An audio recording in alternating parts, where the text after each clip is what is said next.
John Lester ready with the first pitch of the ball game, and it's ball one. We're underway as Akinori Iwamura stands in for the Rays.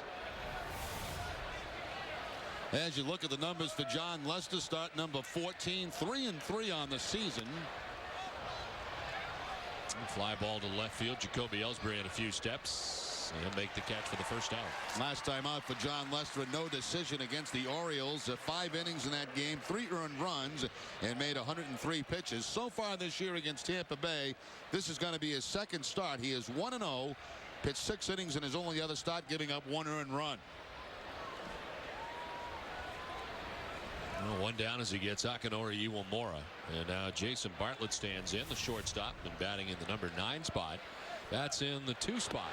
A different looking lineup tonight for the Rays, who have dropped the first 2 games of this series. Bartlett hitting at .240, no homers, 9 runs batted in for Joe Madden.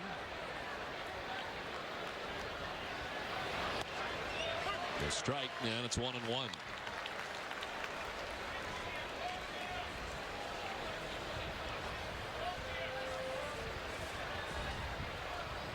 Rays will pack it up and head to Texas after the ball game tonight and continue this 3-city tour they're on. They'll go to Texas and then Los Angeles, take on the Angels before the end of the trip.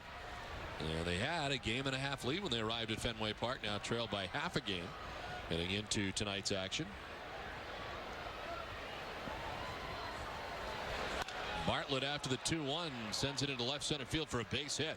Ellsbury's over quickly to gather it. Bartlett will throw the brakes on as a 1-out single here in the first inning.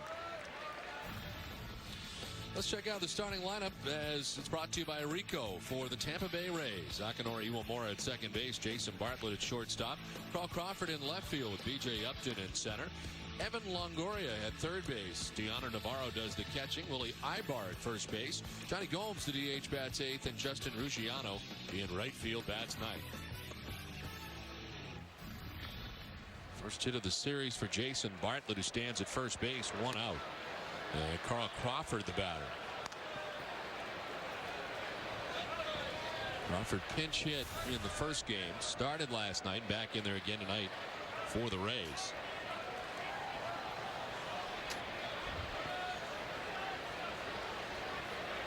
He's been nursing a sore right knee and has reduced his running opportunities lately. His swings and misses, 1-1, which is certainly a big part of his game and a big part of the Rays game.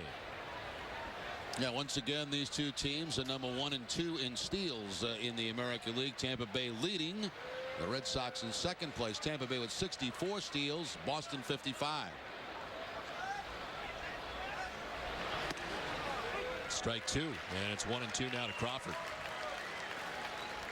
Leads the club in runs scored with 39, tied for 6th in the American League in that category. He's a 4-time American League stolen base leader in his career.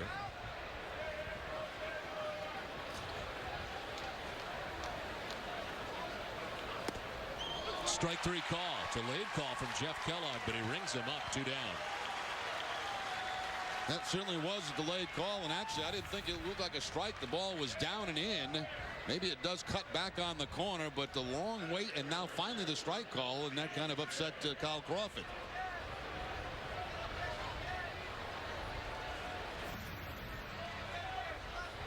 So 2 down, Jason Bartlett at first base, B.J. Upton the batter.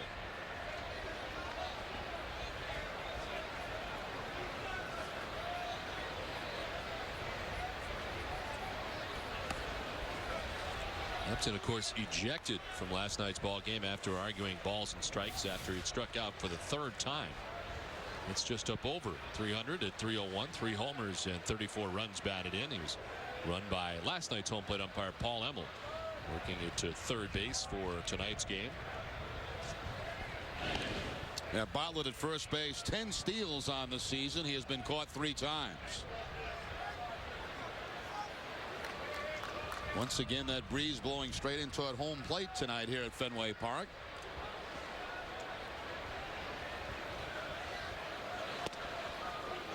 The strike, and it's 1-1 to B.J. Upton. Upton leads the Rays in hitting. It's at 301. His see the conditions tonight. In from center field at 14 miles per hour. Seems colder than 60 degrees. And thankfully, no precipitation at the moment. They kind of a mist earlier. On the ground to Pedroia, flip underhanded for the out and the force out that ends the top of the first inning. Red Sox coming up. Back at Fenway Park, Rays don't score in the top of the first. Red Sox lineup coming up. It's brought to you by Fightin'. Experience the energy. Jacoby Ellsbury leads it off in left field with Dustin Pedroia at second base. J.D. Drew in right field. Manny Ramirez the DH with Mike Lowell at third base. Sean Casey in their night at first base. Euclid has the night off. It's Jason Varitek catching and Coco Crisp in center. Julio Lugo bats ninth at shortstop. And it's James Shields on the mound tonight for the Rays. 4-3 on the season. 3.24 ERA is 10th best in the American League. He's faced the Red Sox twice this season. One very good start against him. 9 innings, no runs. They beat Josh Beckett in that game. But the Red Sox got to him here at Fenway when it lasted 3 2/3, giving up 10 hits and 7 earned runs. Swing and a miss as Ellsbury down 0-2. He is 2 for 7 so far in the series against the Rays.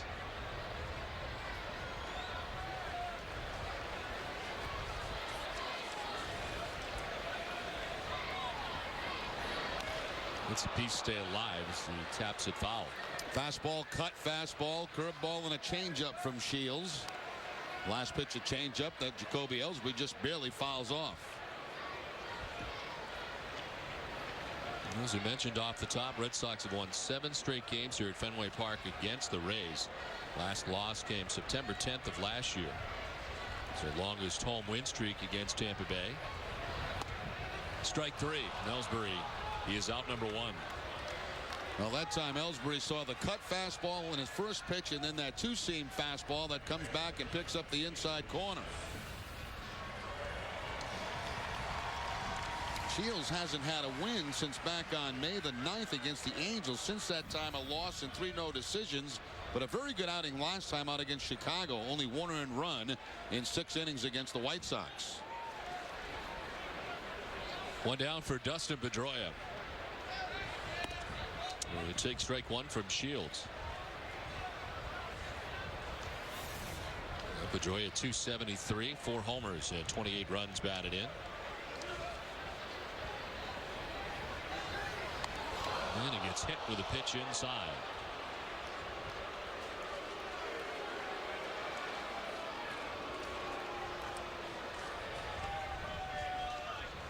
Now Pedroia does, I believe, wear some type of padding, but I'm not sure that it got the padding or solid right on the arm or the elbow.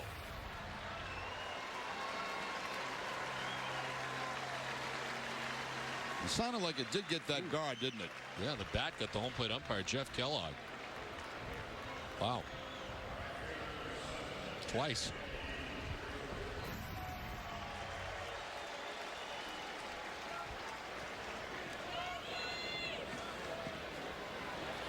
So Dustin staying in the game 1 out 1 on. J.D. Drew the batter. Drew did a very good job in his first night in the 3 spot in the absence of David Ortiz.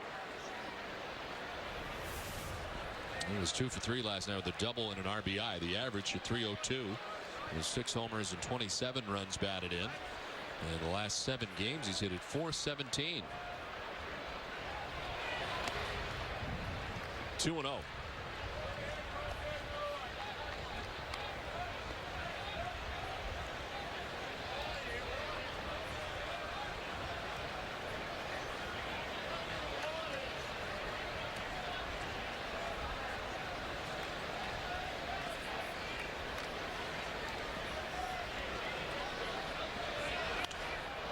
Offset foul off to the left, 2-1 to J.D. Let's take a look at the Tampa defense. Second in the American League, only 25 errors. Evan Longoria, the third baseman. Jason Bartlett, the shortstop. Akinori Iwamura at second, and Willie Ibar at first.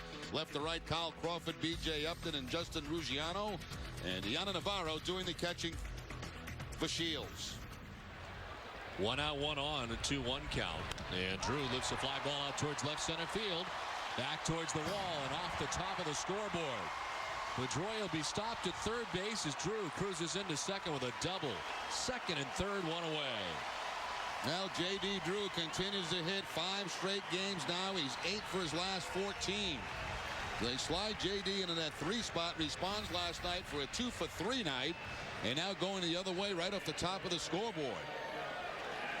Wise choice by DeMarlo Hale to stop Pedroia at third base. The throw did go over the first cutoff man, but it was right to Iwamura. And I believe had they sent Dustin Pedroia, he would have been out at home plate with a good throw. So the table set here for Manny Ramirez with runners at second and third, 1 out.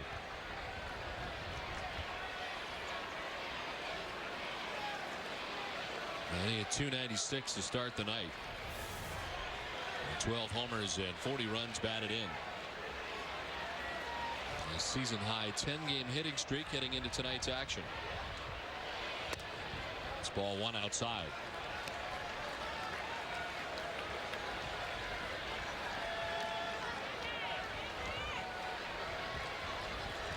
During the 10-game hitting streak, he's hit at .366 with 4 homers and 12 runs batted in. Move that average up from 280 to 296. To deep left field for Manny Ramirez. Up and over everything. 3-run shot puts the Red Sox on top 3-0.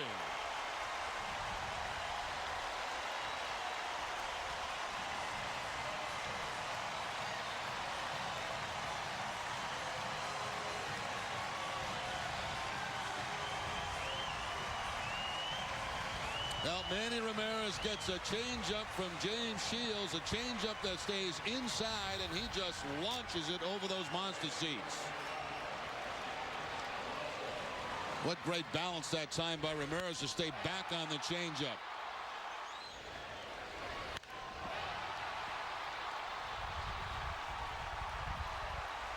That's against the wind. Well, Mike Lowell takes ball 1 from Shields. Well, number 503 for Manny Ramirez. It's been a long time since he's homered here at Fenway Park.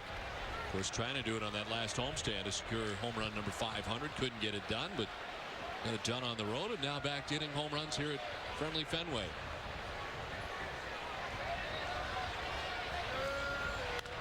Lowell turns on this and grounds it foul. Manny now has had 3 hits against Shields, 3 for 16, but 2 of those 3 hits have gone for home runs. He's gone 18 home games since his last Fenway blast on April 19th. That was against Texas. On the ground now to Bartlett at shortstop. And Lowell's out number 2.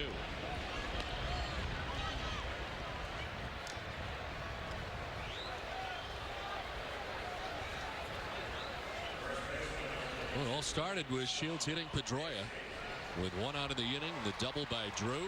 The 3-run shot for Manny Ramirez. 2 outs, bases empty now. And here's Sean Casey. Terry Francona's been trying to find a way to get Casey in there. And almost did it the other day with Manny Ramirez in left field in the first game of the homestand. But lineup changed before the game, and Casey was left off the starting 9. So he's in there tonight. And one of the reasons, obviously, Don, to get him some at-bats, but also Kevin Youkilis has really struggled against James Shields. I don't believe he has a hit against Shields.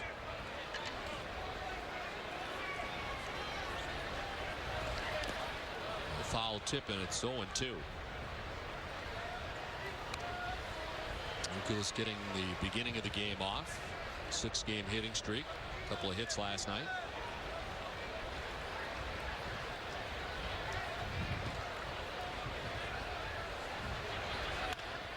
Up the middle, Bartlett ranging, gets it in short center, spins and fires. Coming off the bag is Ibar, and reaching is Casey. That's a heck of a play there by Jason Bartlett, but he just couldn't get the throw close enough. If he does, they probably have Sean Casey at first base. He had to go a long way to his left to make the play. Watch where he fields this ball, right behind second base, and by the time momentum stops, he's in short right field. Very hard to control a throw like that. So a 2-out base runner, Sean Casey at first base, and Jason Varitek coming up.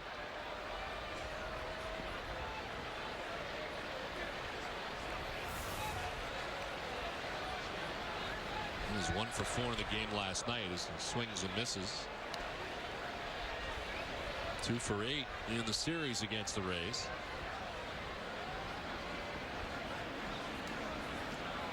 Ibar at first base, notifying his pitcher he's going to play right behind Sean Casey.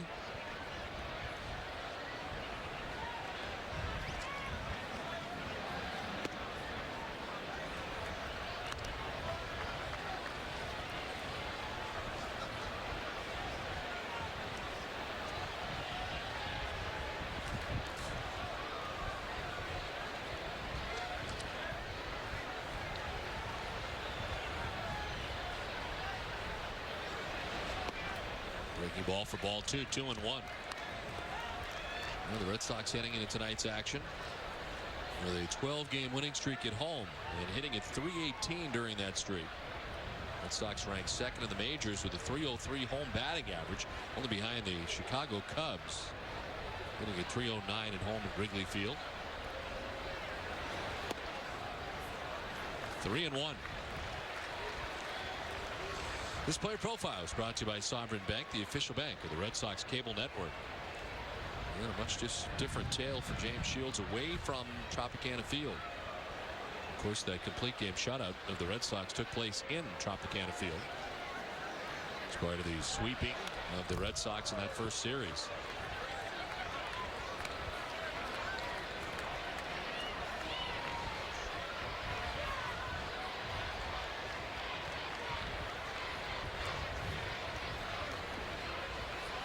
Shields about to throw his 25th pitch of the first inning.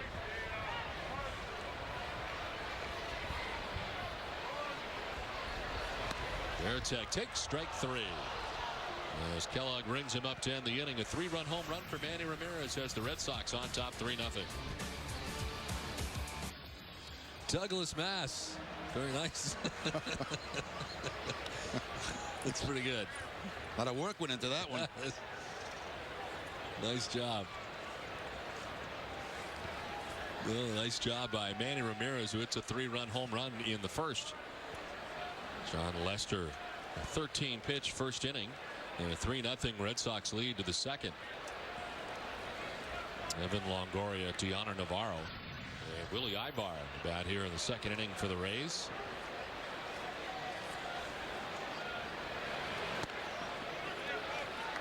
Lester struck out Crawford in the first inning for his first strikeout of the night.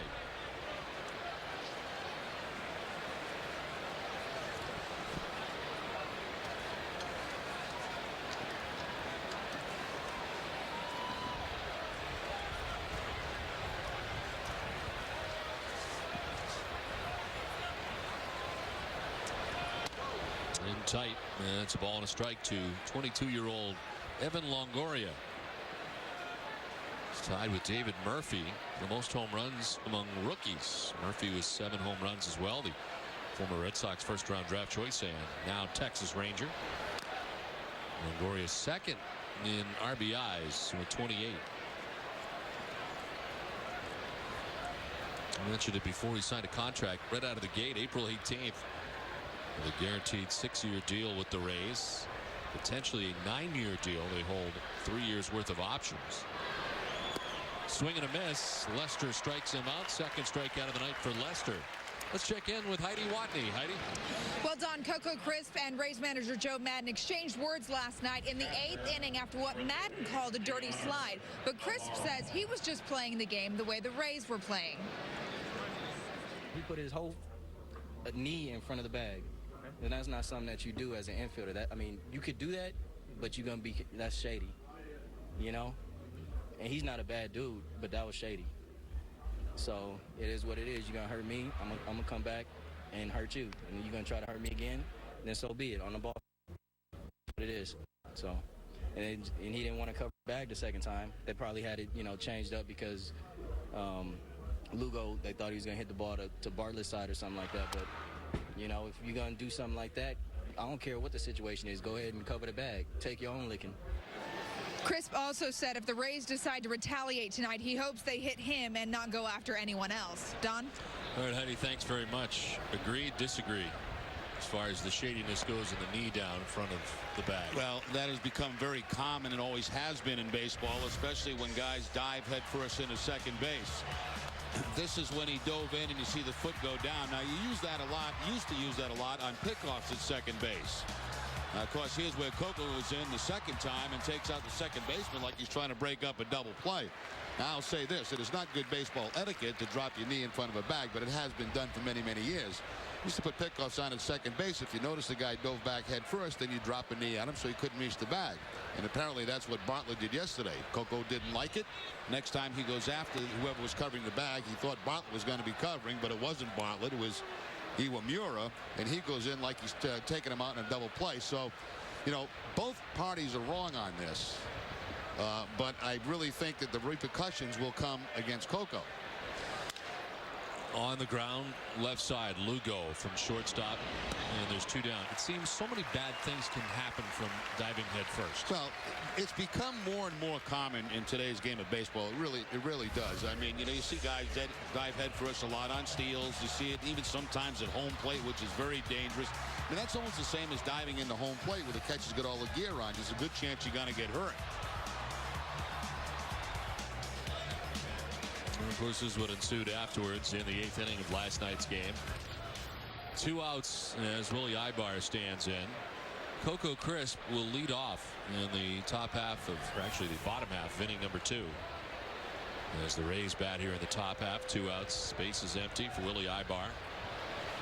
I mean, the one very quick way, that ball fair or foul? Fair. It's fair, high off the wall as Ellsbury will play the hop, and Willie Ibar, and it's his first start of the series, got himself a 2-out double and nearly got it out of here. I mean, the simple way to end, you know, a middle infielder or any infielder for that sake blocking a bag is going feet first, because nobody wants to cleat, you know, in their thigh or their knee.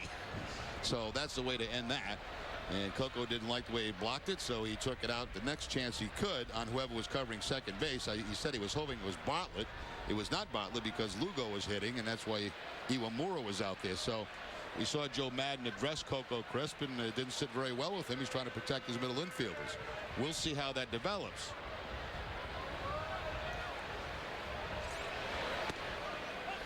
That's strike one to Johnny Gomes. The DH getting the start tonight. He's had a couple of pinch hit appearances in the series, but the start as the DH.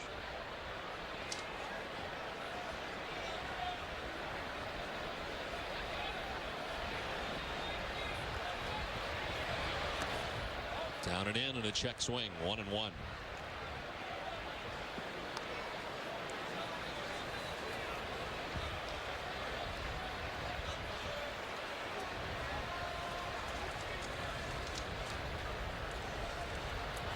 Gomes, 27 years of age, starting his 27th game of the year, primarily as a DH. He started 4 times in right, twice in left.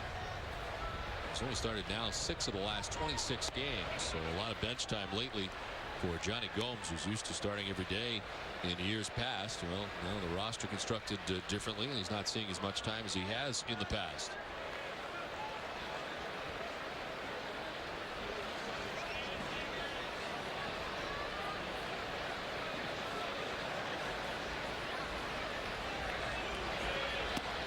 Up and away, and it's 3-1 now to Gomes. Lester got Longoria to strike out, Navarro to ground out. The double by Ibar. And Gomes now batting with the runner at second base. I'll say this also about that play. If you Julio Lugo tonight and you Dustin Pedroia, be heads up, because they're going to be trying to do the same thing when they come in at second base, breaking up double plays. Come in hard and try to knock you on your backside. Strike, and it's a full count.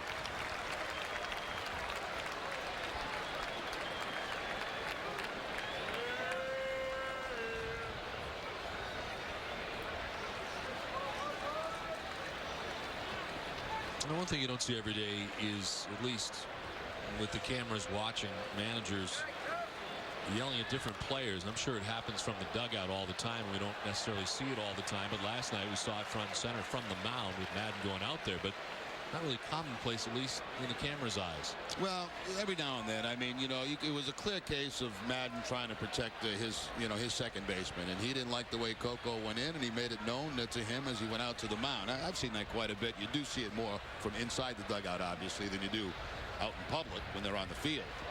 But managers aren't on the field that very much.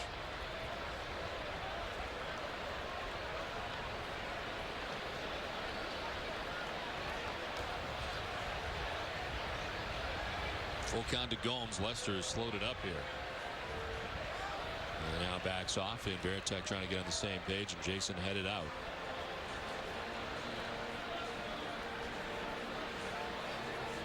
Well, the inning started off very well before the double by Ibar. Now lengthy at bat for Johnny Gomes. This Father's Day, give your All-Star dad an All-Star gift from the Boston Globe store. Choose from a wide selection of Red Sox gear, autographed sports memorabilia, Boston Globe photos, and more. Shop now for Father's Day at the Boston Globe store online.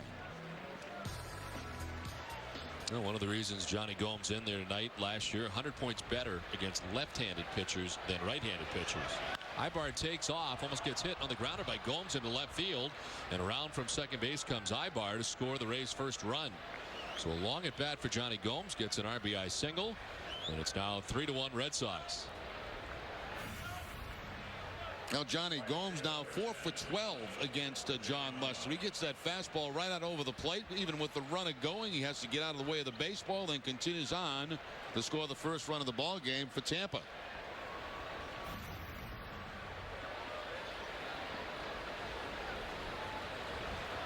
Two outs, Gomes at first, and Justin Ruggiano lines one into left field for a base hit.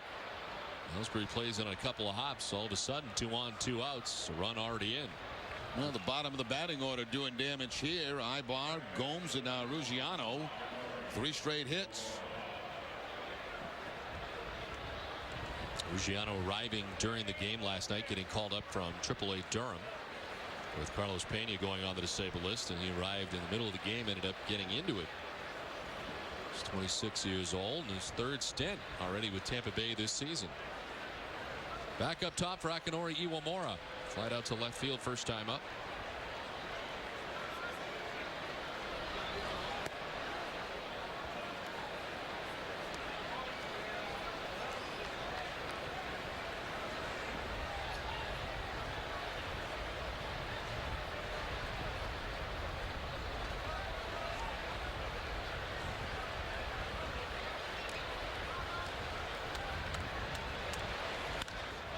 Right field. J.D. Drew headed back, still going. He will run it down. Took him to the track, but it's out number 3. The Rays get a run. Coco Crisp will lead it off when we come back. Coco Crisp leads it off and takes ball 1 inside. It's a 3-1 Red Sox lead as the Rays get a run back in the top half of this inning.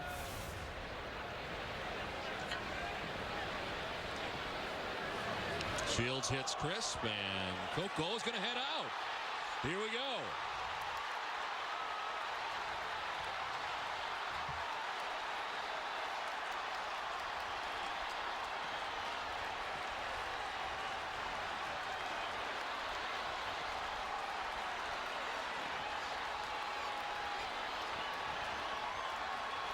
And just like that, it turns into fight night at Fenway Park.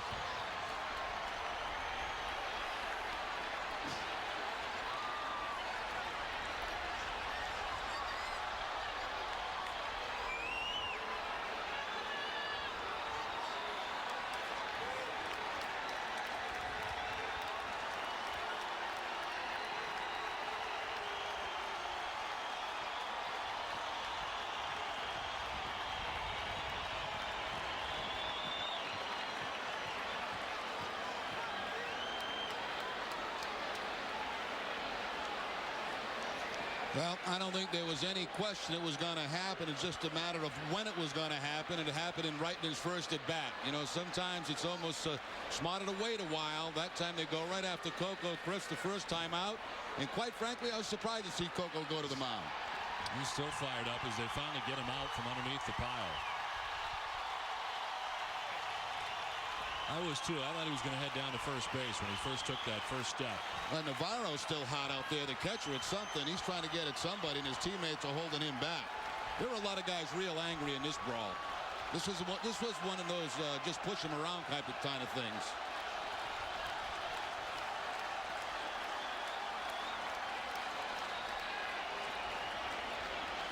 And Carl Crawford also in the middle as he got in there very quickly.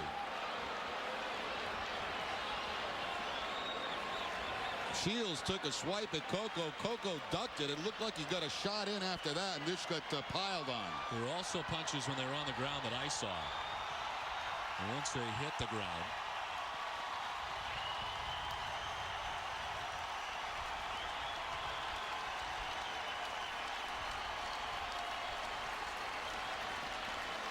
now this will be interesting how this develops, because you know Coco's gone. There's no question about that. The question is Shields going to be gone for throwing at him?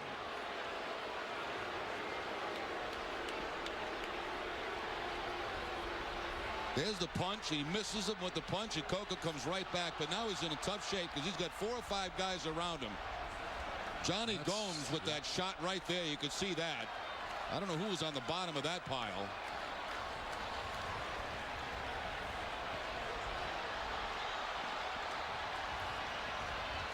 well, Jerry, I guess if there's a silver lining to this, I guess you have to give Shields some credit for throwing low and not throwing at his head.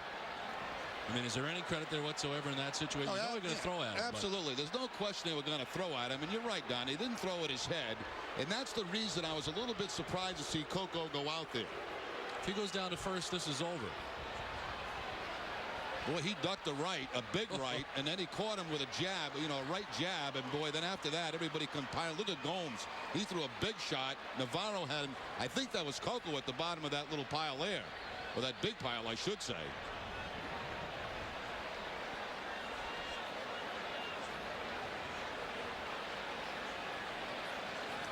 Now, Gomes are the punches that I saw because he was on top from our vantage point up here.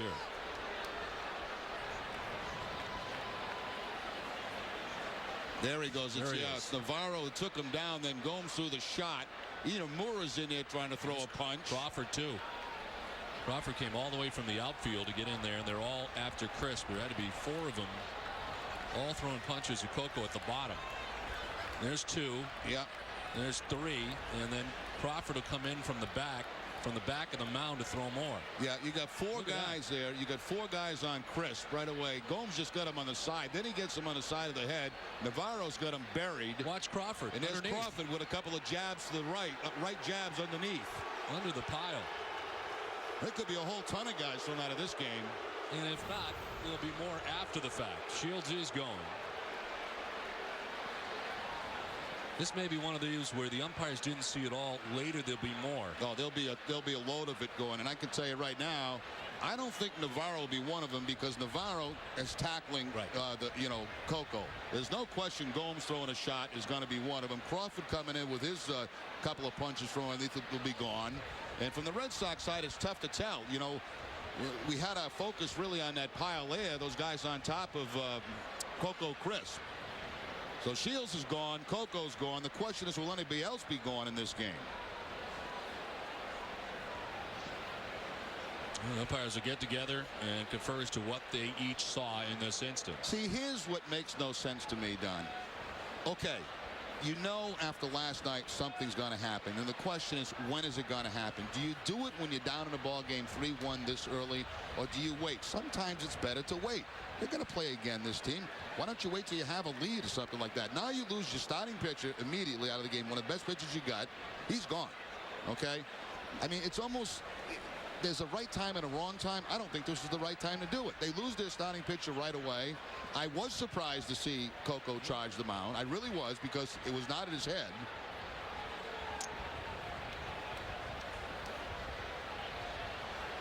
But he knew it was coming. I mean, Coco even said, I hope they hit me. Well, they did hit him, and he decided he was going to go out there. And I'll tell you what, he missed a right hook. He got out of the way of that, and he got a little left jab in, it looked like. Yep. And then, of course, after that, it's pile on. Quite a move he made when he got out there, though. He did. Boy, that hit. Here's the right that he ducks. Boom. Then he comes back with a right of his own, kind of off the shoulder, but now he gets buried by Navarro. And, of course, when that happens, look out.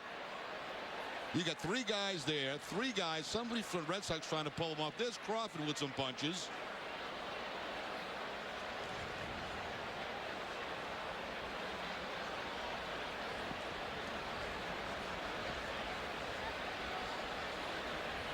Coco Crisp dad, a former boxer in Southern California. Would you say Shields kind of telegraphed that right hook? He might have, yes. Johnny Gomes been involved a few times with the Red Sox.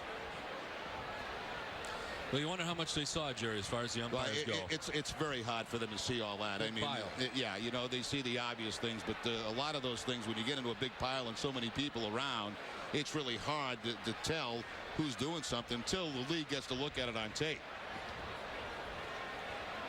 And right now, Terry Francona out there talking to the umpires. Joe Madden had been out there briefly.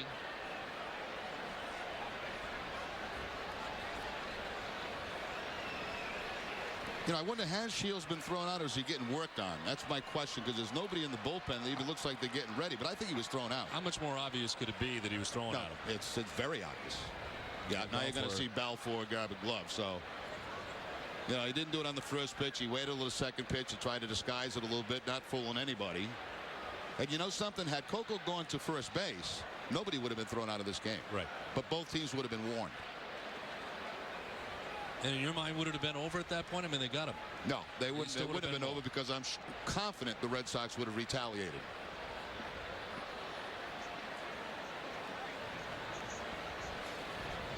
Well, let's build on what happened tonight, which started last night. And this is what happened last night when Bartlett decided he was going to block the bag with his knee.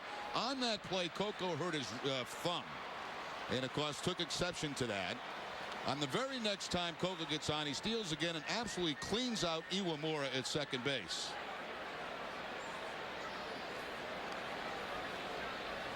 Here's the very next steal right here where he comes in, and now he's like he's taking him out in a double play, and that's just a straight out steal.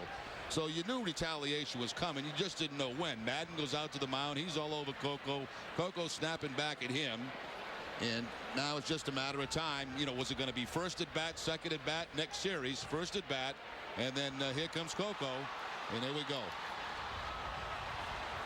And I'll tell you what, he's got a couple of big dudes on him right there, Navarro and Johnny Gomes, and then Crawford comes in with those, what, 3 or 4 shots to the head? Underneath the pile. Before anybody could get to him.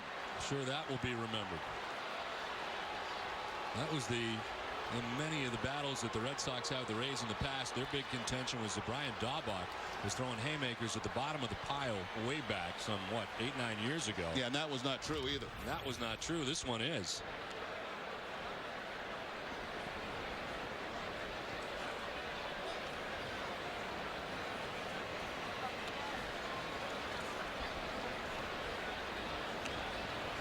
Well, Balfour, who had been warming up in the pen, will come in and be given as long as he needs to warm up. The umpire's still talking it over with Terry Francona. Madden heading back to his dugout. Francona on the first base side.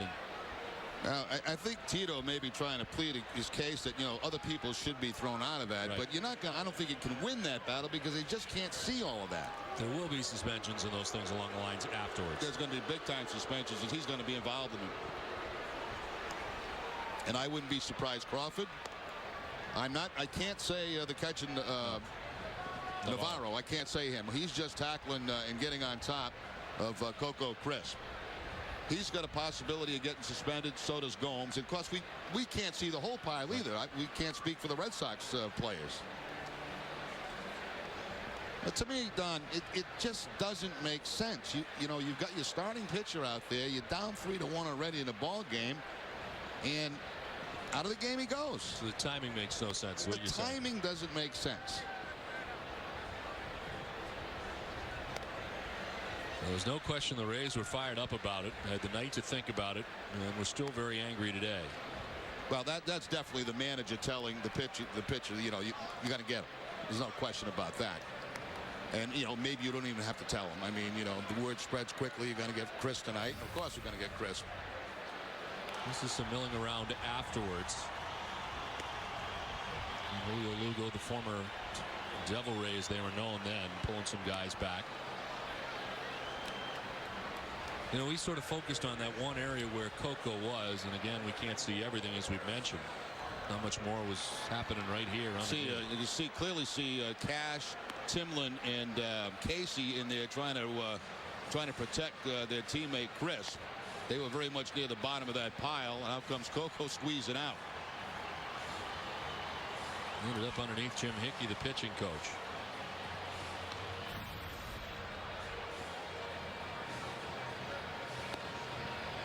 He'll step aside and come back from Fenway Park.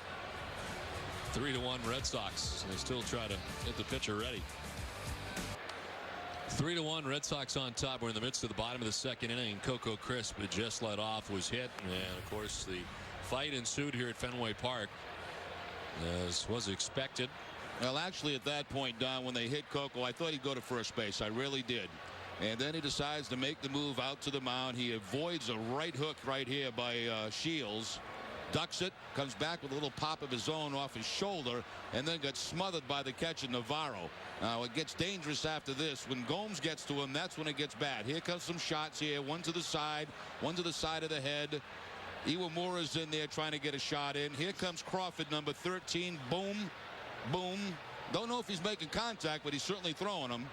And now they're trying to pull everybody off. Gomes again with another shot. And of course, that's just part of the pile. It's hard to see what else is going on around there. This is sort of a different angle this time, but I would say the greatest defenders, based on what we have seen, are guys that have not been ejected. And that's Gomes and Crawford. Yep.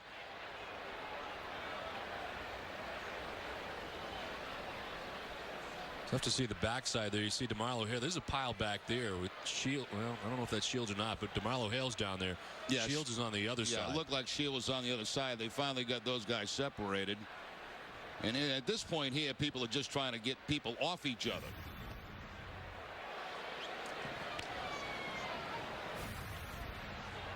Watch DeMarlo Hale come in there and get the Shields and get him out of the way. He tackles him, and that's where that pile starts over there. But most of the interest was on the right-hand side.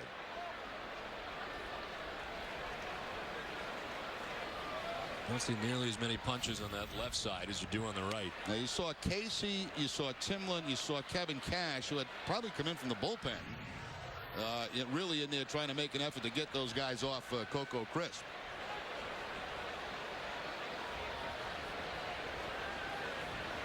Pinch runner at first base for the Red Sox after Coco Crisp was ejected as Chris Carter was called up. His major league debut. He will probably go to left field, I would think, and Ellsbury to center.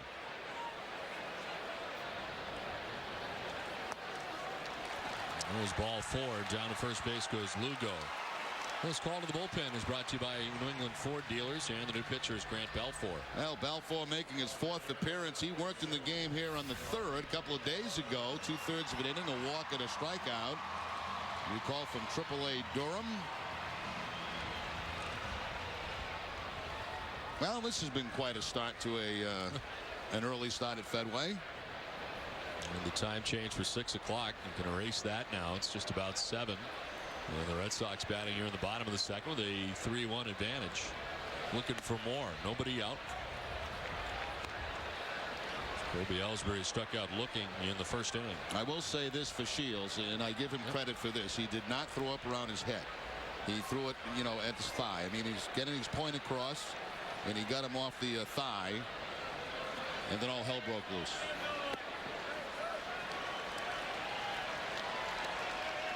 Balfour has thrown 6 straight balls since coming into the game. Well, think about this. Think about Balfour. You come running in from the bullpen, right? Because as they always do in a brawl, they come running in from way out in right field. Then you get yourself back out there. All of a sudden, you're in a ball game pitching. You might be still out of breath. Well, they can rest. Balfour's got a pitch.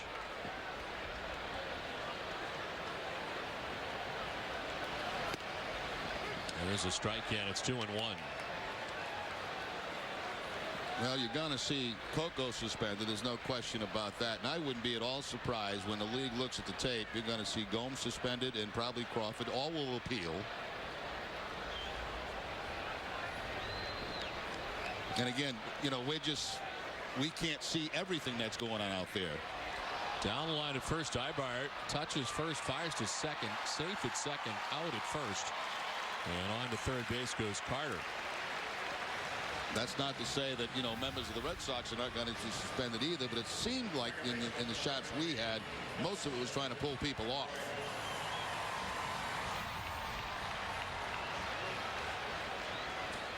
So Ellsbury, in effect, moves the runners into scoring position. And it's second and third, one down. And Dustin Pedroia was hit by a pitch in the first inning.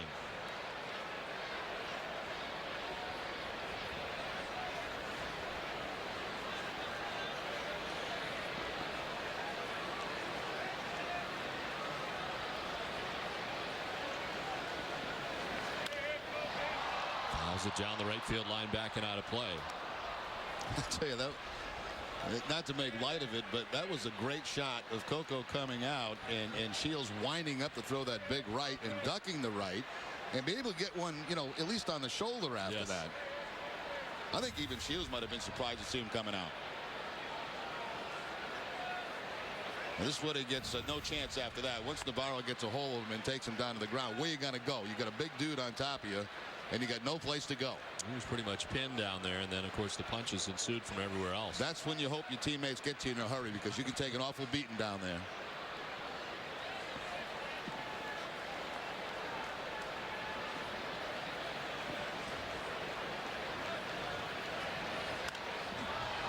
Well, in the shot we had of Coco before he headed off, he did not appear to have any visible injuries or anything that appeared to be bothering him when he cuts or anything along those lines. I'm sure you got a couple of dents. You know, I mean, when you're down at the bottom like that, you can't help but have a few. Might be a knot here and there that develops as the night goes on.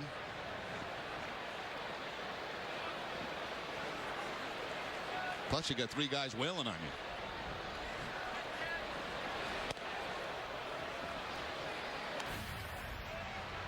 A shot of Coco Crisp coming off and checking the eye.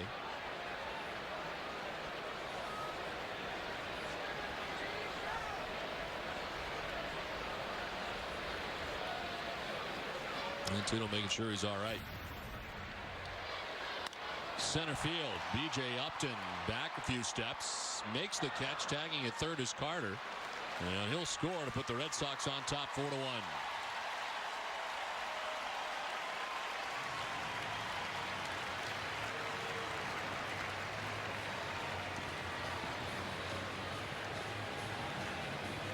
Now Pedroia, who has been struggling some recently, gets the ball deep enough to center field. Will get the run home. Picks up his 29th RBI of the season.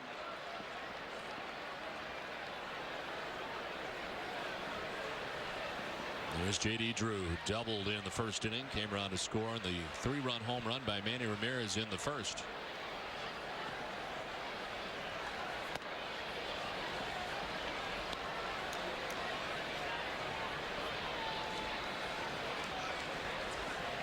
It's had a great series against Tampa Bay.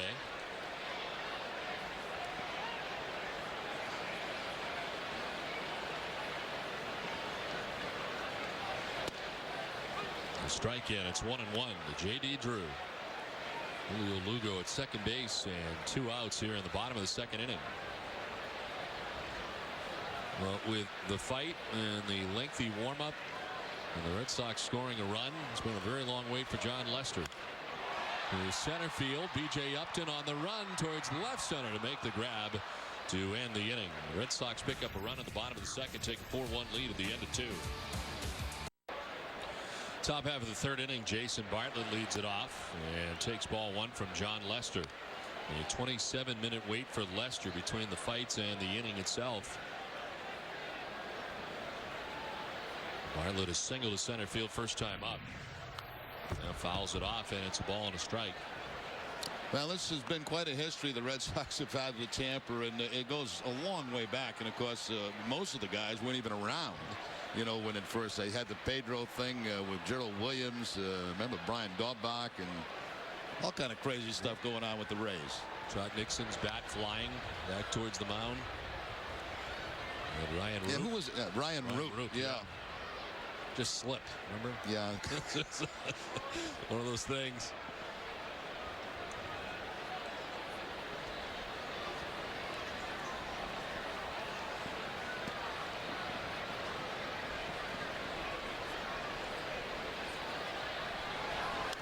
The majority of baseball fights, you usually have just a couple of people that are upset. A lot of times no punches are thrown. There's a lot of pushing and shoving, but there was some generally upset people in that, and there were a lot of punches thrown in that fight. Yeah, it seems like there's two guys that are upset. You know, you got the pitcher and the guy running out there, and most of the time guys are just trying to pull guys off, it appears. But that's not the case this time. The right Drew coming in to make the catch. Bartlett's retired, and there's one away.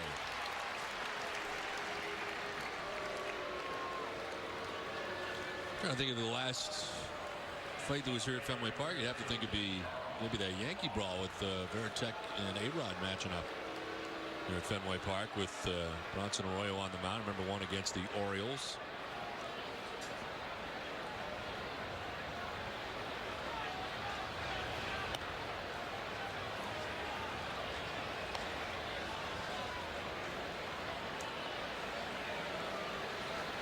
We mentioned earlier Coco's dad was a boxer. Lois Crisp, who actually started as a baseball player but ended up as a prize fighter. So maybe get some tips from his dad. Well, he sure knows how to get away of a roundhouse right, that's for sure. It is tough to throw punches, though, when you got two big guys on top of you. I see John Lester, obviously, now he can't hit anybody. He'll be out of the ball game if they deem it intentional.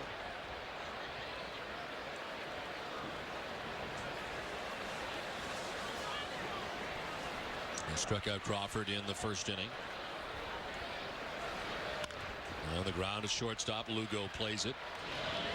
And there's two down.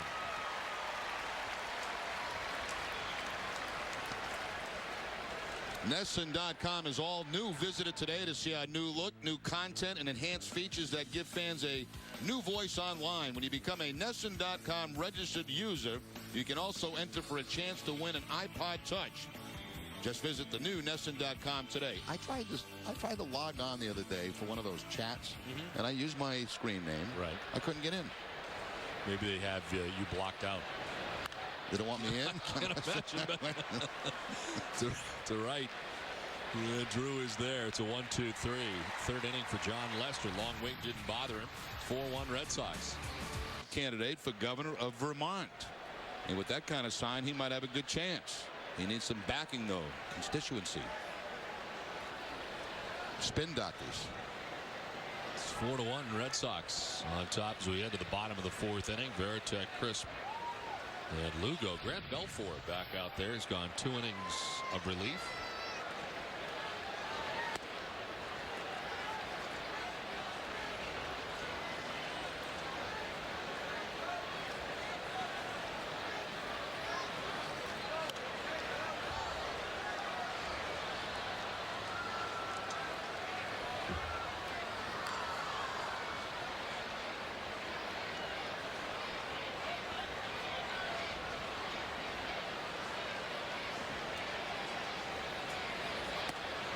Outside 2-1 to Varitek.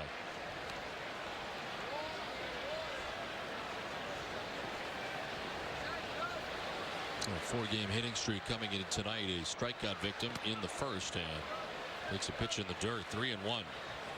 The Yankees won a game this afternoon 9-8 on a Jason Giambi walk-off home run, beating the Toronto Blue Jays. Baltimore also winning their afternoon game, a 3-2 win over Minnesota. Light schedule in the American League tonight. On the ground, Iwamura at second base.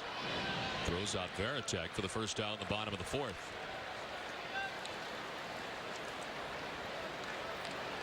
At 5:30, the Globe 10.0 tackled today's hottest 10 topics, but they saved an extra point for us. Who's the best of the Red Sox young players? Stay tuned for Sports Desk tonight After Red Sox coverage, you hear Bob Ryan and Charlie Pierce tack on the extra point and catch an all-new Globe 10.0 with Bob Ryan Tuesday at 5:30.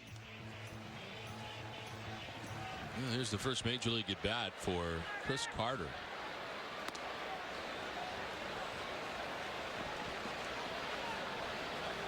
Red Sox acquiring him from the Washington Nationals, part of the deal for Willie Mo Pena back in August of 2007.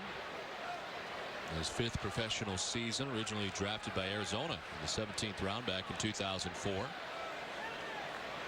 Well, who would have predicted an outfield tonight of Carter, J.D. Drew, and Kevin Youkilis? Carter did make 48 starts in left field for the Paw Sox this season, 9 starts as a DH.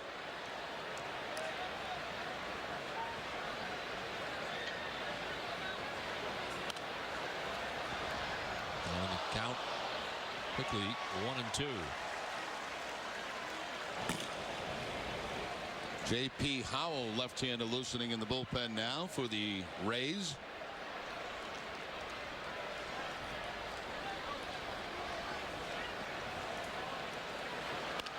On the ground, up the middle into center field. First major league hit for Chris Carter.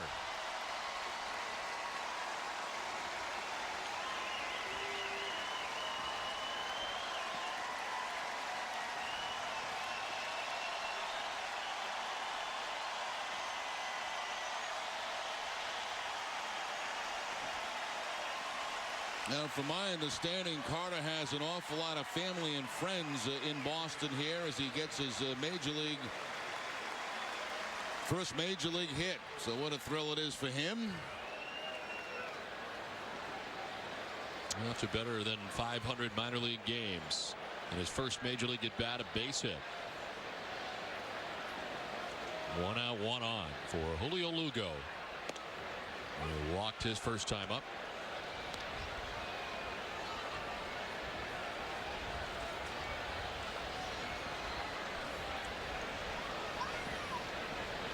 Grant Belfour now has gone 2 1/3 innings of relief. We wondered how long he would go. He'd been closing games in Durham, and here into his 3rd inning of relief. Of course, the Rays are going to need some help. Carter gets the breaking ball. Really looks like it's down and out of the strike zone and just punches it up the middle on the ground for the base hit.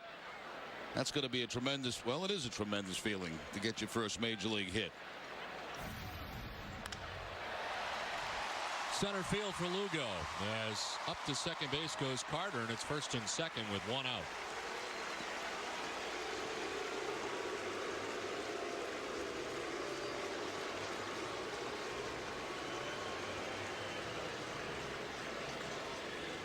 And then Joe Madden headed to the mound.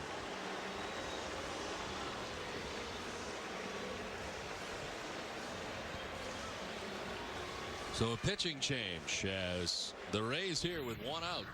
Red Sox have 1st and 2nd, 4-1 Boston. That first major league hit out of his system, and he is at second base right now with Lugo at first, and the new pitcher is J.P. Howell. J.P. Howell's done a very nice job for the Rays. 20 appearances, a 4-0 record out of the bullpen, 3.38 ERA, hits below innings pitched, 33 strikeouts on the season, and opponents hitting .203. 3rd appearance of the year against the Red Sox. And Belfour responsible for the 2 men on. Youkilis batting for the first time tonight.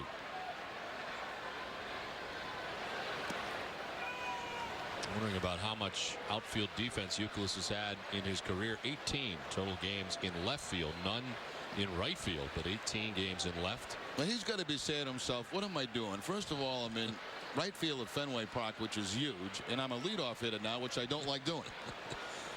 Enjoy your off day, Uke. Up until, as you can say, up until an inning ago, he was off.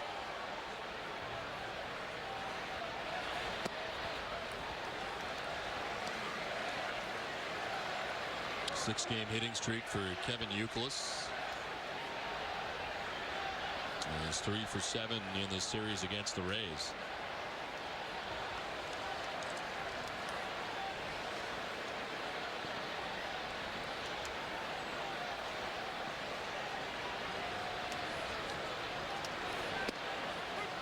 Strike and it's 2-1 to Youkilis. Luke didn't think so.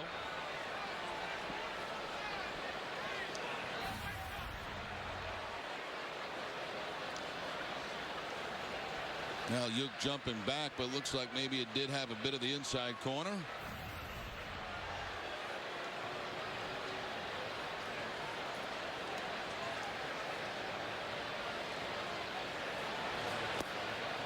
Three and one to Youkilis.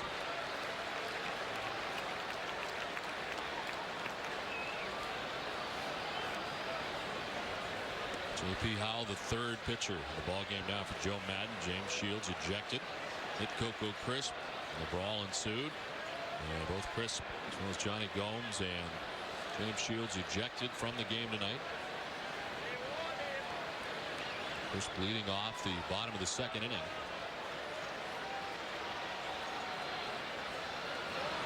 Youkilis goes around. It's a full count.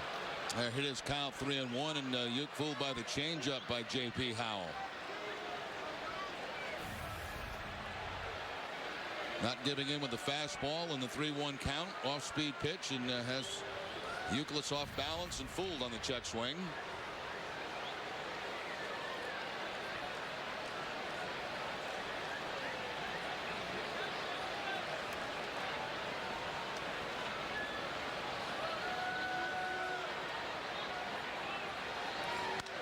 Youkilis drives one out towards deep right center field. Back goes B.J. Upton at the wall to make the catch. Well, tagging at second base and heading to third is Carter. And he'll get there. And the long fly out for Kevin Youkilis to the track to right. Let's send it down to Heidi Watney. Heidi? Well, Don, we just got an injury update on Jacoby Ellsbury. He has a strained right wrist from this diving catch here in the fourth inning. An X-ray taken here at Fenway Park was negative, but he will be examined more tomorrow. Don? Okay, Heidi, thank you very much. We were talking about the X-rays and how hard it is to see very much when David Ortiz is type situation. Well, I think what X-rays show, most of all, maybe broken bones, you know, but to get into to see what's really the problem, an MRI is usually what they call for, and that can just look at about everything. First and third now, 2 down, and Pedroia the batter. You know, sometimes he'll wait overnight to see how that thing responds. If it's Jacoby Ellsbury, he might walk in tomorrow and say it feels great, you know, but if they're still paying, I'm sure at that point they would probably go for an MRI.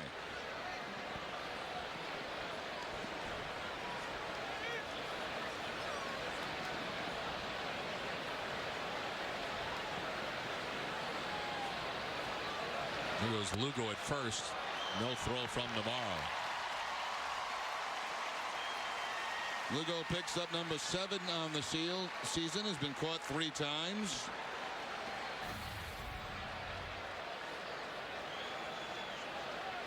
So now 2 men in scoring position with the 2 outs.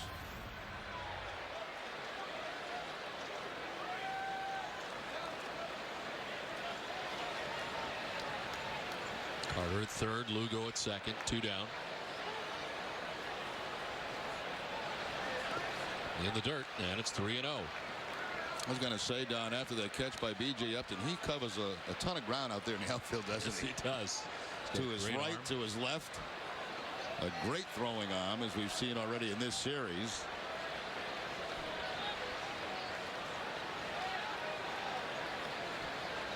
He was able to throw out Manny Ramirez last night, tagging up, trying to score on a sacrifice fly. He was able to gun him down. Joy ahead 3-0. And takes ball 4, not close.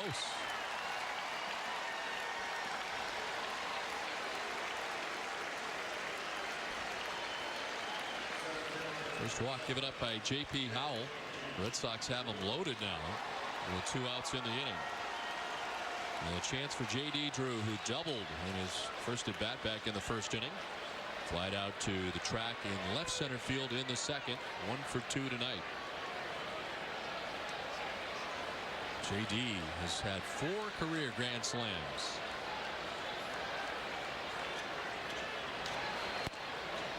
As he takes ball 1.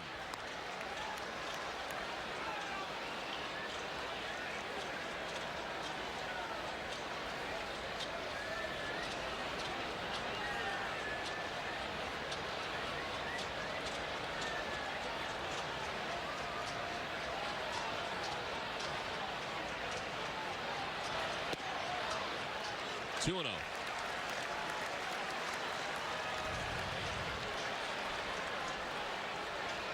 Jim Hickey, the pitching coach, headed out after 4 straight balls to Pedroia. The first 2 balls to Drew. 6 straight balls for Howell.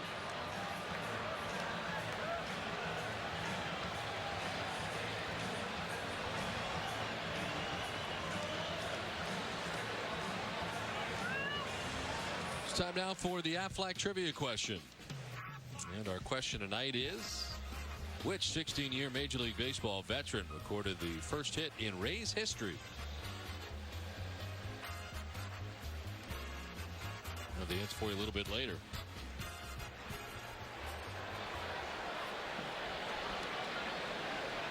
So the base is filled with Red Sox. Chris Carter at third base, Julio Lugo at second base, and Dustin Pedroia at first base. 2 down. And a count of 2-0 to J.D. Drew.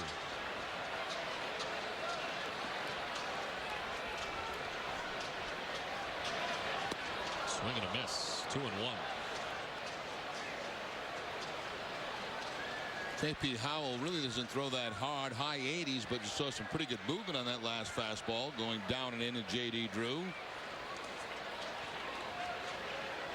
25-year-old. Youngest member of the bullpen to begin the year for the Rays. In fact, the only guy to begin the year who's under 30 in the pen. Tap foul. 2-2. And he's a guy that has given them a great deal of innings. 12 of his 20 outings have been for 2+ innings, including 5 outings in which he's gone 3 innings.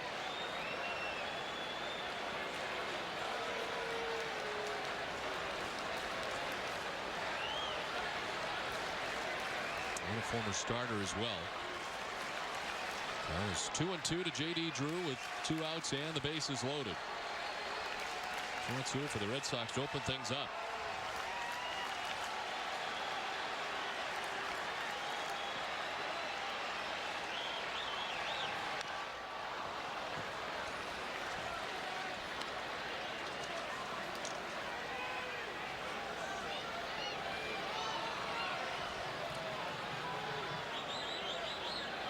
Chris Carter getting his first major league hit with 1 out. Julio Lugo single. Nicholas flied out. Dustin Pedroia walk. Bases loaded. 2 down.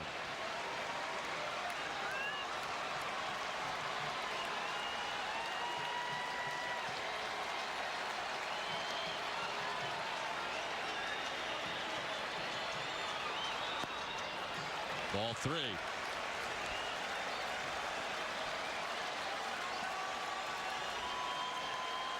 Runners will be off here with 2 outs and a full count to J.D. Drew.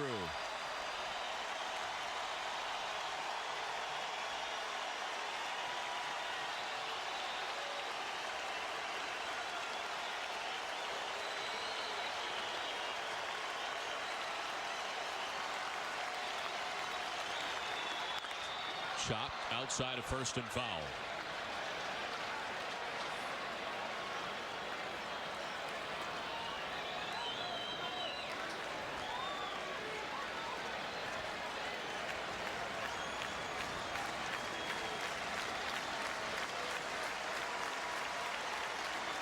Combination trying to piece together the rest of this game with their relievers after the starter ejected after 1+ inning.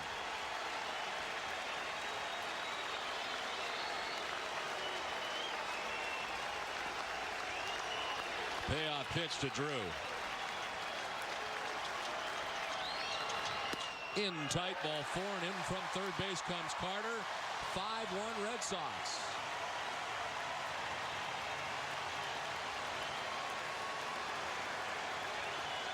Now a good battle put on by J.D. Drew. Very patient. Fouled off a tough pitch. Then takes the next one for ball 4.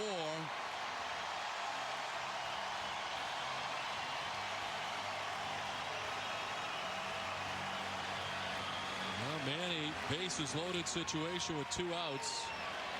A 3-run home run in the first inning. And struck out in the third.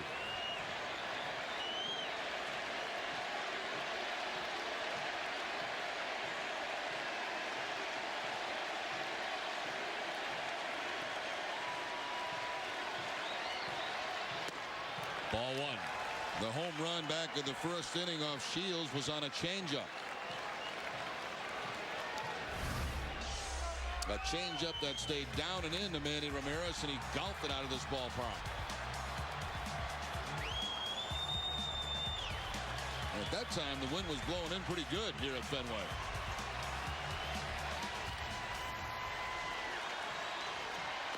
Swing and a miss, and it's 1-1. Changeup again, but this time away from Ramirez.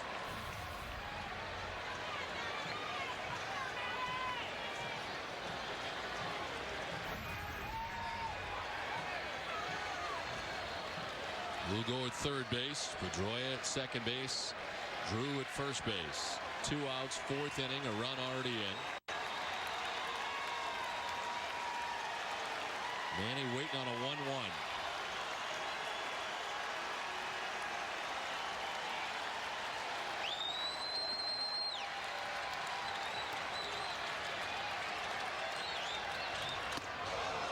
Inside, 2-1. And he twists away.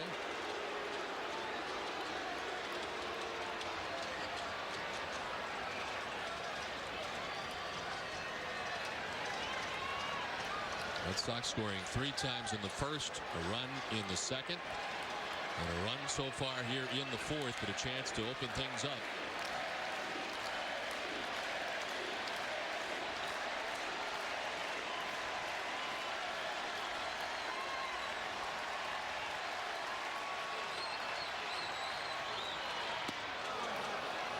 Three and one. Pretty good spot if you're Manny Ramirez. Bases loaded, ahead in the count, 3-1. And back-to-back walks already for Howell, walking Pedroia. And then, of course, J.D. Drew.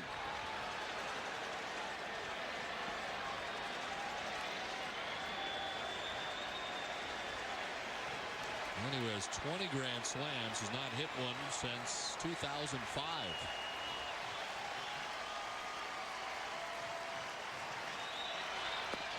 Swing and a miss, and a full count. Yeah, didn't give in with the fastball. Back to the changeup on the 3-1 count.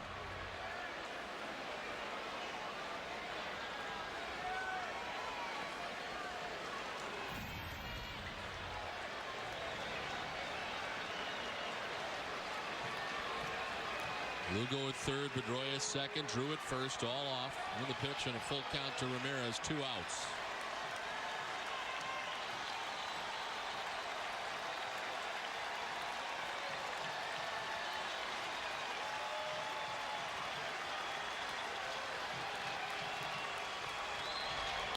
On the ground and through into left field, a base hit. From third, Lugo scores. Pedroia behind him, and it's 7-1 Red Sox. Manny's driven in 5 tonight.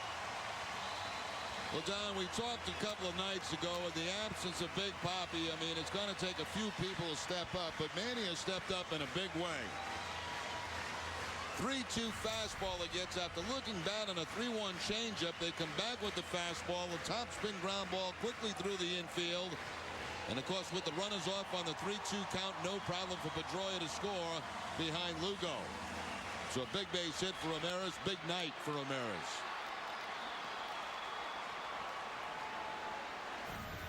Well, the Red Sox, who took the first 2 games of this series, now enjoy a 7-1 lead in game 3. Oh, the swing and a miss.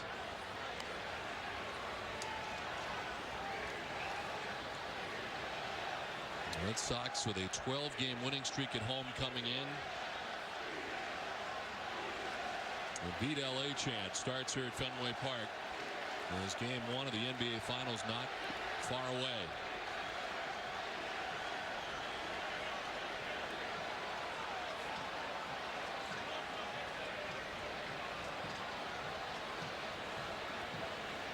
Gary Glover up in the pen for the Rays. Already seen Grant Belfour and J.P. Howells in there right now. Lowell takes ball 2, 2-1.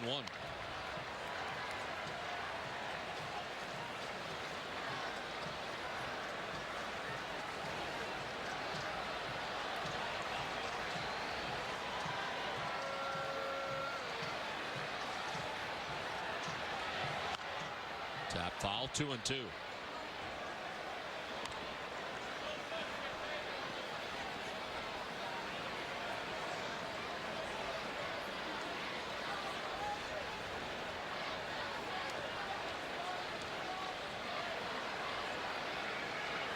J.D. Drew at second base, Manny Ramirez at first base, Lowell the 8th man to bat. The Red Sox here in the bottom of the 4th inning. Another long wait for John Lester. Broken bat grounder to third base. Longoria to second for the force out. That ends the inning. Red Sox tack on 3 more, take a 7-1 lead to the 5th. Well, this has been a very bizarre night at Fenway Park, and this has gotten even more bizarre in between innings. The Red Sox have a 7-1 lead. And the fight in between innings, a couple of Red Sox players separated in the Red Sox dugout. Youkilis and Ramirez, remarkably. Not sure what took place, as a couple of teammates getting in between the two. As Iwamura sends it to left, back is Carter to make the catch in front of the wall. This is very bizarre, as you can see right there. Manny being restrained from going after Kevin Youkilis, it looks like, and we have no clue. That is so out of character for Manny Ramirez that we have no idea what that could be about. You look at last inning, Uke made an out. Manny drove in a couple of runs. And I'll tell you what, this has been a bizarre night at Fenway Park. I don't even think Youkilis knows what's going on. He's trying to figure it out. That is, for me, anyway, very out of character for Ramirez, who never gets excited even when he makes an out. I was going to say about anything.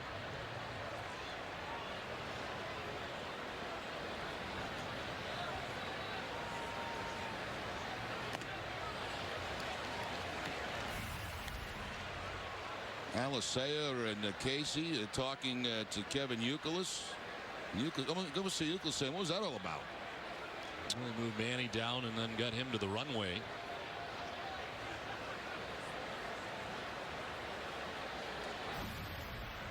Well, this has been unbelievable. Wow, six o'clock start, and everything's hit the fan here tonight. Fighting other people, each other.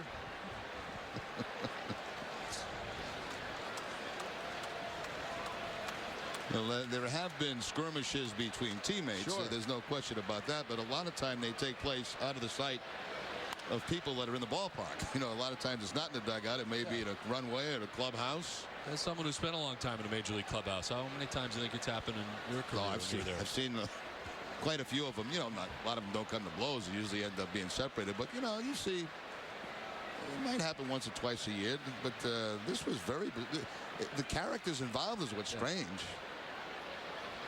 I mean, the last time I saw Manny upset was against Roger Clemens. Remember that when he tried Yes. he thought he was going to hit him? Well, Carter's been busy in left in his major league debut. He's got the hit out of the way and a couple of good catches out there in left field for 2 outs here in the 5th. Well, we saw, you know, we heard Francona saying that basically what he's got in Carter is an offensive player. You know, he politely said he needs some work defensively. Well, he's made a couple of plays here in the top of the 5th inning. Now you got Tito Francona and Farrell talking, and everybody's trying to figure out what happened.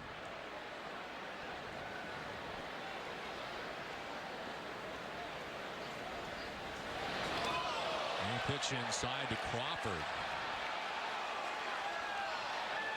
Appeared to be a breaking ball. Yeah, it was. And he's headed down to first base. No intent there, despite what Crawford did tonight.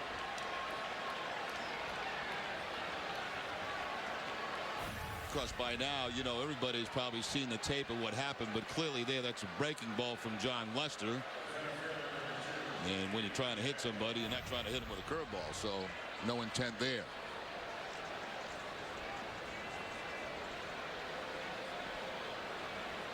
B.J. Upton is 0 for 2. He's reached on a fielder's choice fly to right. We better keep our eye on the writers and the booths and the radio guys. There could be all kind of stuff going on here tonight. Hopefully the Celtics and the Lakers have the same passion, which I'm sure they will.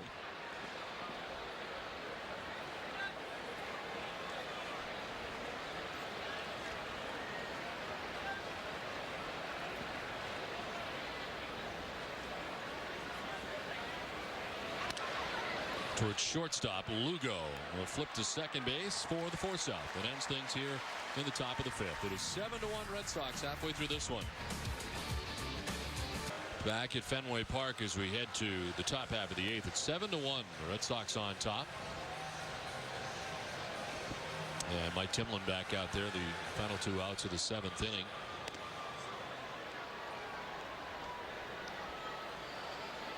As he was able to get Bartlett and Crawford to end the inning.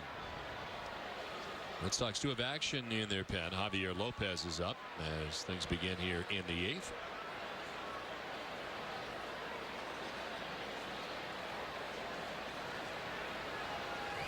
B.J. Upton leading it off here for the Rays in the eighth.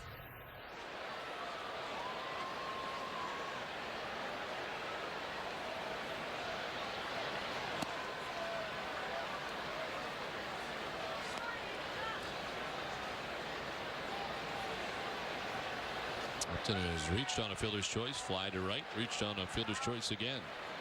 0 for 3 night. He had a frustrating night last night. He struck out 3 times and then was ejected after arguing the third strikeout with home plate umpire last night, Paul Emmel. But he has been spectacular in the outfield in this series.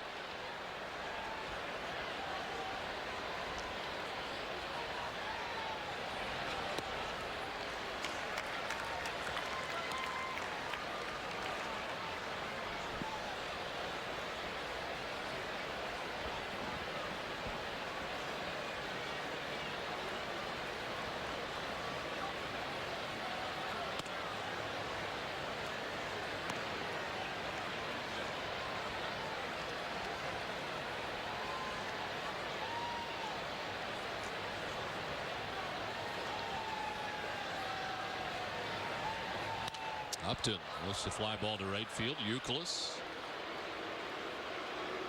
makes the catch for the first out of the eighth. Second time he's been tested out there in right field tonight. When the game started, the Red Sox had Ellsbury in left, Crisp in center, and Drew in right.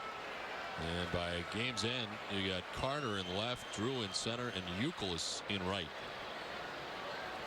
With Crisp ejected, Ellsbury leaving with an injury, rolled the wrist. Red Sox on top 7-1. 1 out, 8th inning. Evan Longoria takes strike 1 from Mike Timlin.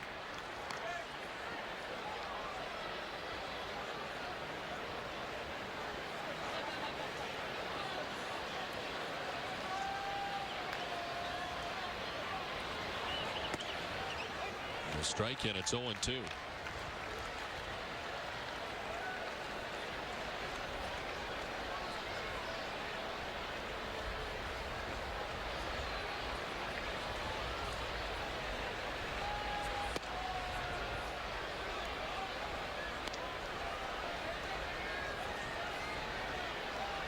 Longoria struck out, lined out, single. He's got one of the 8 hits for the Rays tonight. Leonard Navarro on deck.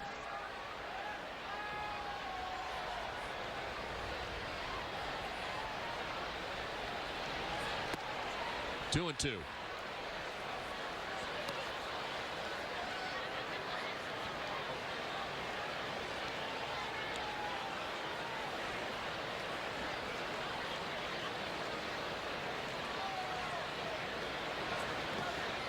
the dirt, full count. Timlin's retired all 3 batters he's faced. Final 2 outs of the 7th. First out here of the 8th inning.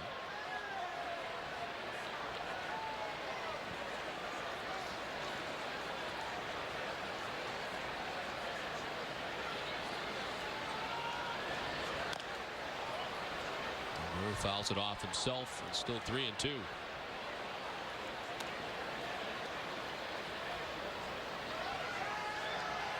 The Rays after the game will travel to Texas to get ready for their series against the Rangers. The Red Sox will welcome the Seattle Mariners beginning here tomorrow night. Bartolo Colon matched up against Felix Hernandez.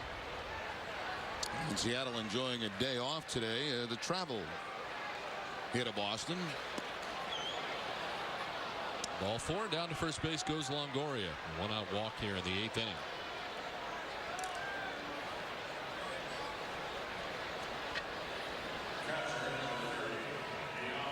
One down, Longoria at first, and Gianna Navarro 1-for-3 in the game coming up.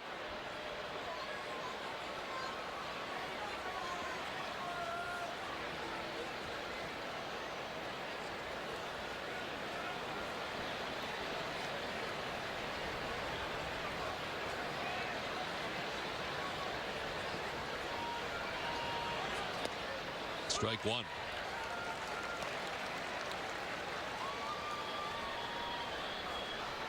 Well, the Red Sox bullpen has allowed just 5 earned runs in their last 28 2/3 innings of work. It's good for a 1.57 ERA. They've given up just 2 runs in the last 29 innings. On the ground to third base, Mike Lowell, trouble getting it out of the glove and doesn't get anybody.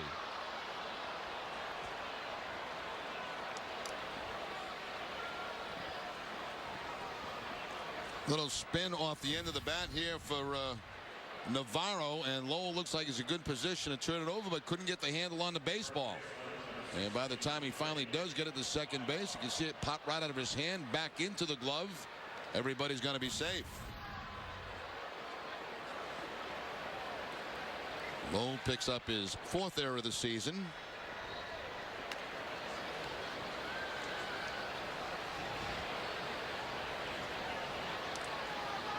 Now Willie Ibar will take strike one from Mike Timlin.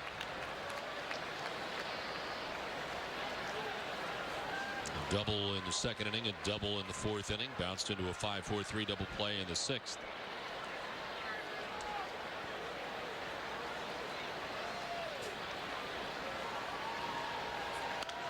Soft ground ball. Pedroia will go to first base for the out there, and there's 2 down. Longoria to third base, Navarro to second, but now 2 down in the 8th.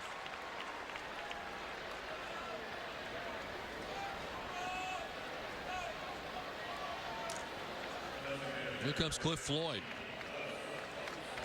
He took over the DH spot when Johnny Gomes was ejected from the game as part of the fight here tonight. Floyd in 2 at-bats, striking out twice. 5 of the last 8 times.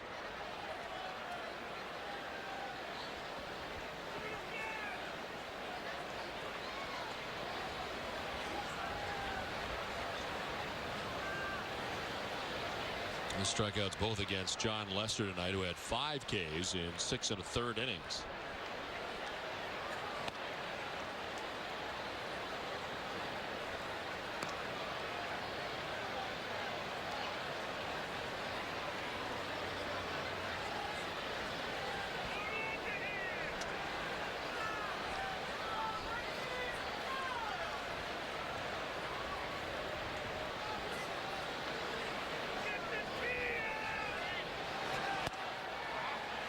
Two and 0.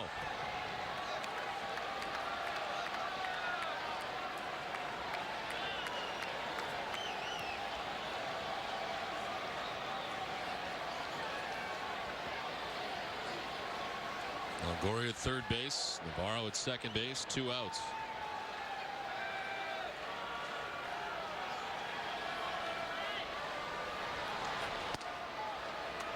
Three and 0.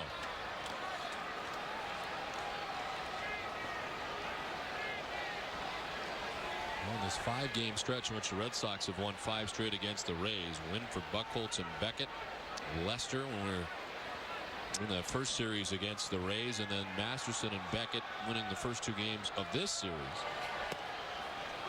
Lester will make it 6 in a row. The Red Sox can hold on here on top 7-1. Beckett beating Edwin Jackson here last night. Red Sox winning 5-1.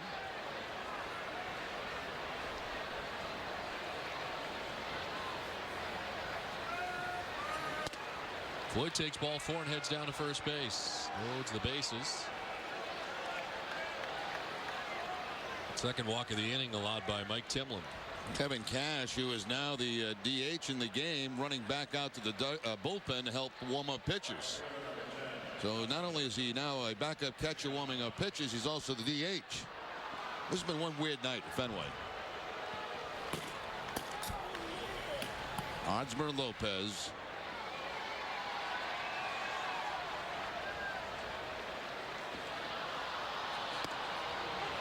Justin Ruggiano will take strike one.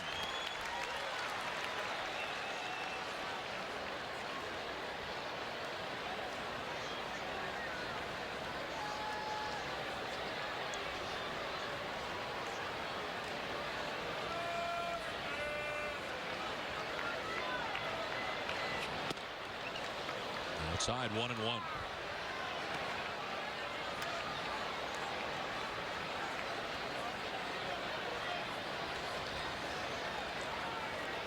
Six and a third tonight from Lester. Gave up the only run the Rays have. They're threatening now, though. Bases loaded, 2 outs, 1-1 the count. Justin Ruggiano already has 2 hits. A strike, and it's 1-2.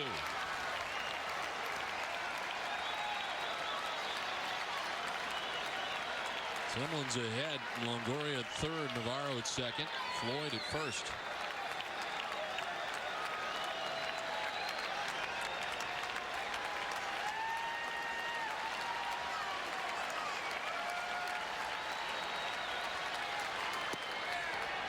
Outside, 2-2.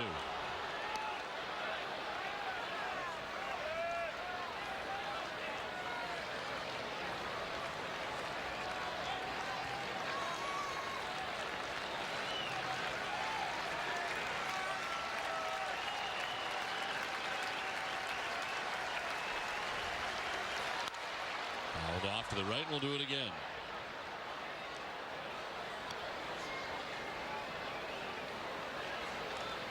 Red Sox leading the majors with an .821 winning percentage, 23-5 coming in. Ahead of the White Sox, the Cubs, who are 26-8.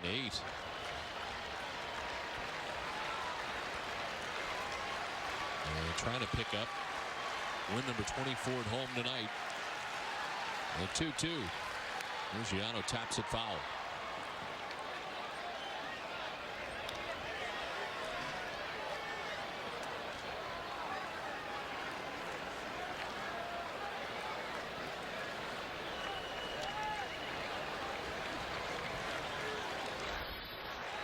Akinori Iwamura waiting on deck. The top of the Rays order with 2 outs, bases loaded in the 8th.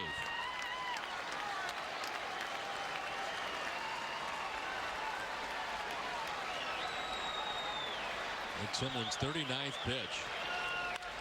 That's a foul fly off to the right. Back and out of play.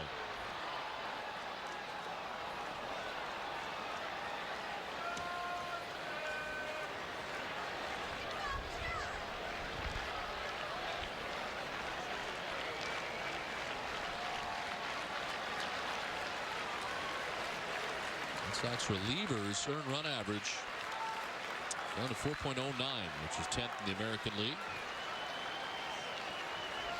And Timlin trying to get out of this inning unscathed. The base is loaded, 2 down. The 2-2 pitch. Tried to hold up, did he? Yes, according to Rob Drake. First base umpire, full count.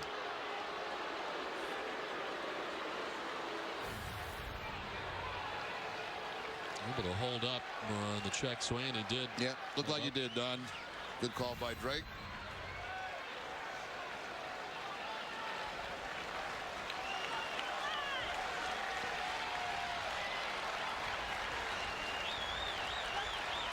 Struck him out. Timlin gets out of the jam. The Rays leave him loaded. 7.5 done. 7-1 Boston.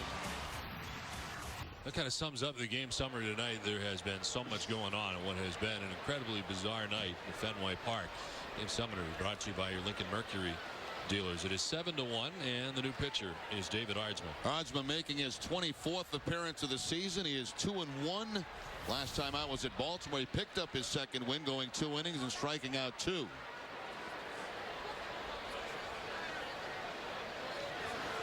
Mike Timlin ended up going an inning and 2/3, not giving up a hit. No runs. He walked 2, struck out 2. Get out of that bases loaded jam in the 8th. Iwamura sends it down the left field line, back and out of play.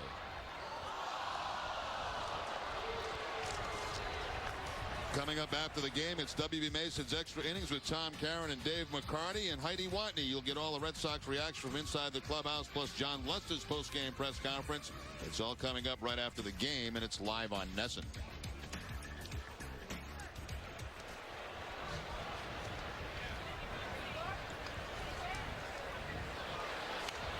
Uemura fouls it off. What was lost here tonight in all this craziness?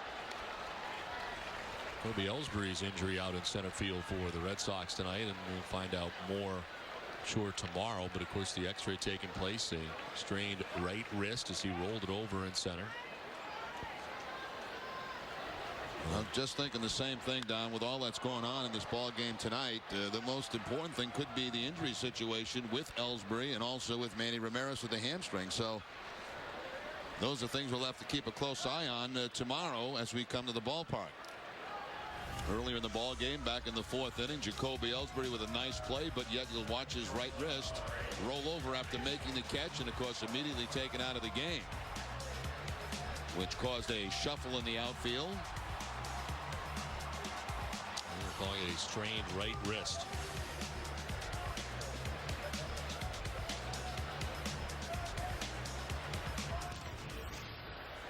Uemura has led off the 9th inning with a double. Jason Bartlett coming up, and he is 1 for 4 in the game tonight. Single back in the 1st inning, fouls it off.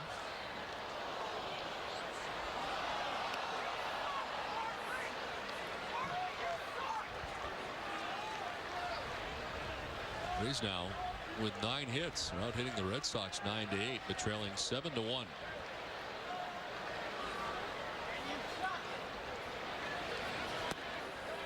Went around, and it's 0-2.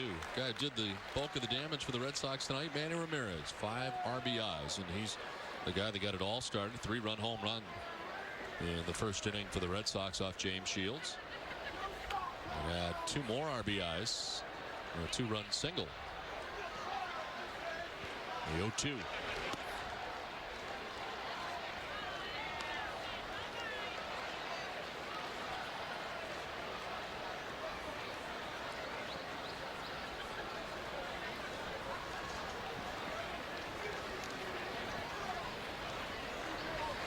Swing and miss. Bartlett strikes out for the first out of the 9th.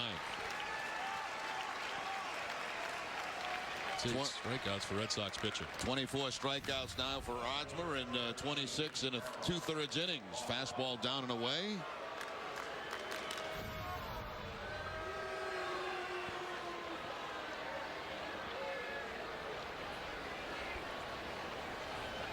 Crawford has struck out, grounded out, hit by a pitch, and struck out again.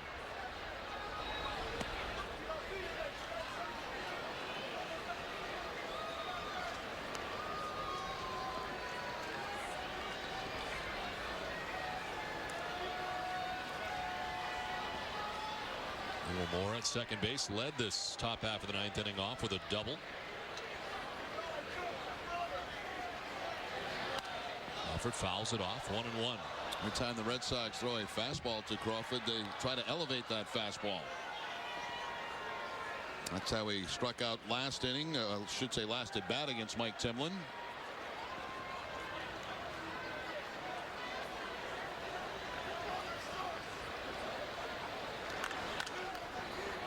He's down 1-2 with 1 out in the 9th.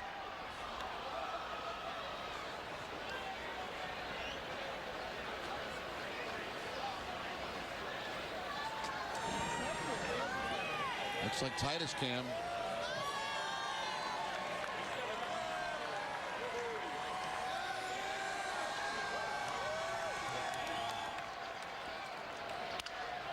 On the ground, kicks towards Lugo off the side of the mound. Barehands and throws. Nice play. Julio Lugo. Not only time to make the barehanded bid, and he gets it done. Now, only way you could get it done, too, is with the bare hand. No chance if he goes to the glove. The charge, the barehanded play, and getting Crawford at first base. I don't think Crawford running at 100%, Don. Mentioned a knee issue that he's had. I think most of the time any kind of ball like that would be a definite base hit for him. Nice play, though, by Julio Lugo. 2 outs, Uemura at second base. B.J. Upton, the batter. He's 0 for 4 in the game.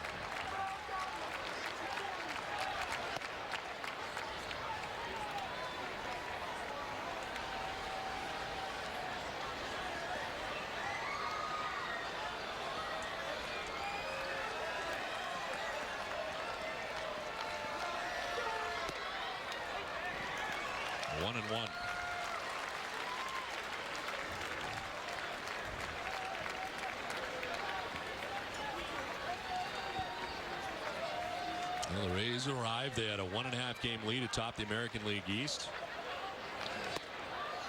Red Sox, by virtue of taking this 3-game series, if they can finish it off here in the 9th, will have a 1.5 game lead over the Rays now.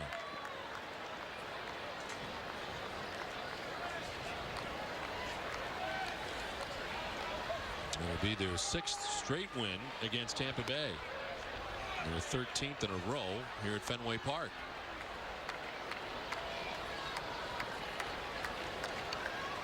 Three and one to B.J. Upton. 2 outs. Ewell Moore at second base.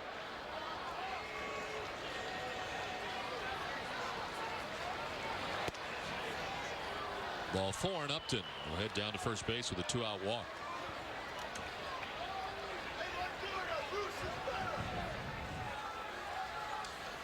Boston Red Sox baseball in NESN is brought to you by your New England Ford dealers, Dunkin' Donuts, your New England Jeep dealers, Nissan, New England Chevrolet dealers, Olympia Sports, the official sporting goods retailer of the New England Sports Network, Subaru Outback, and by Southwest Airlines.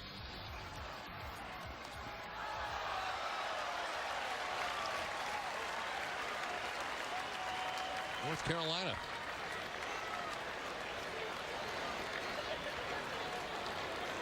Hope they're enjoying our weather. They're going to miss, and it's 0-2. David Aardsma strike away from wrapping this night up. Thank God. 6 o'clock start time with lots of things going on. Nearly a 3-hour and 40-minute tilt. Ball 1-1-2. He's fired up.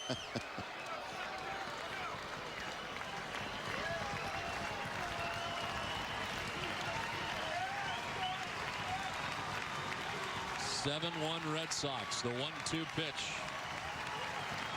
Fouled off and do it again.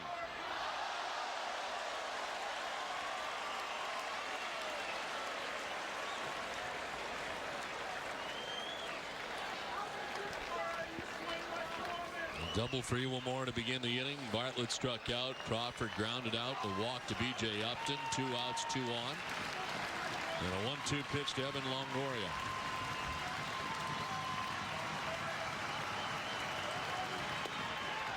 Two and two.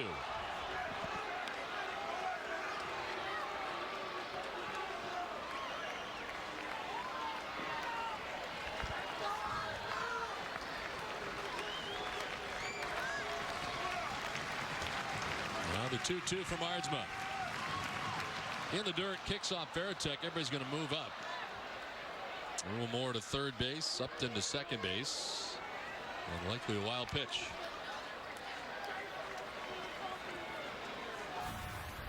Aardsma tries to break off the slider right here, and the backhand by Varitek gets away from him. 2 men in scoring position.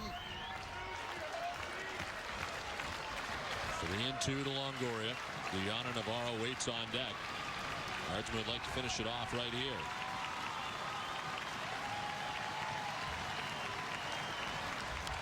Fouled off.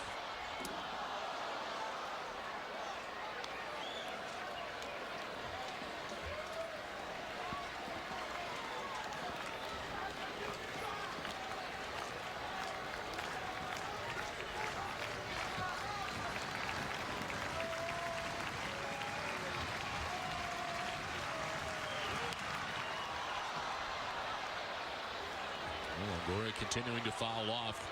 David Aardsma pitches. Red Sox got 6 1/3 from John Lester. It gave up a run. The only run the Rays have tonight. Mike Timlin an inning and 2/3 shutout pitching. Now David Aardsma, runners at second and third for the Rays. 3-2. Struck him out. Red Sox win. They sweep the Rays in a 3-game series.